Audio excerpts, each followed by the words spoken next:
Hi friends, कसे आहात सर्वजण? मस्त मजेत ना? तर मी सानिका लाईफस्टाईल सानिका या यूट्यूब चॅनलवरती तुम्हा सर्वांचे खूप खूप स्वागत आहे.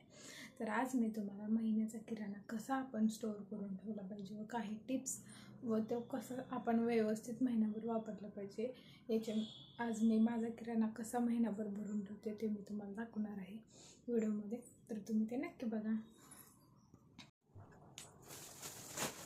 हा किलो मैदा आहे, ही खडा मसाल्याची पेस्ट आहे, हे तेल आहे, ही पावट्याची डाळ आहे, कापूर वाटीचं पाकिट, मीठ आहे, शाबू आहे, हे चहा पावडर आहे, सवाळे आहे, मिठाचे पुडे, क्रीमचे तुकडे आहे, हे पण मोठे मीठ आहे, क्रीम पेस्ट तुकडे आहे, वाटीचे पाकिट कोलगेट्स आहे, टोमॅटो केचप आहे, शाबू आहे, हे कोबी मिरचीचे प्रेमिक्स आहे, गाजर 2 किलो हरभरा डाळ आहे, वरी आहे 1 अर्धा किलो, शेंगदाणे आहे, ही जिरा आहे, ही तांबडी आहे, हळद पावडर आहे, हा चिकन मसाला आहे, शाबू आहे, ही 5 किलो साखर, त्याचे 2 पॅकेट आहे, म्हणजे 10 किलो साखर आहे, 1 किलो साखर आहे, ही मोअरलाईटची डिटर्जंट पावडर आहे, हा रवा आहे 1 किलोमध्ये,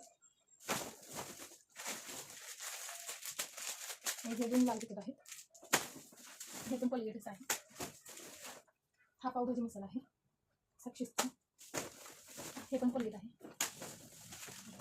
आणि हे सगळे बिनचे भांडी घासायचे चालू आहे.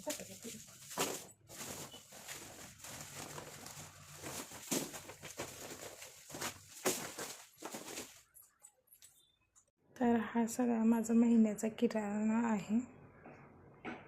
तर तुम्ही बघू शकता, हा एक डबा घेतलेला आहे, यामध्ये 4 कवर घालत आहे, 5-5 किलोचे 2 पॅकेज आहे.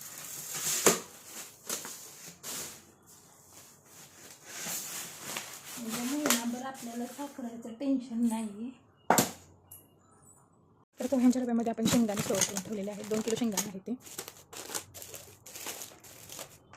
शाबू, मोठी मीठ, जिरे, पुन्हा बारीक मीठ आणि चहा पावडर असं ठेवलेलं आहे. म्हणजे हे एका साईडलाच बरं पडतं योग्य ठिकाणी ठेवल्यानंतर. डब्यामध्ये शेंगदाणे आणि पोह्यांची 3 पॅकेटे आहेत.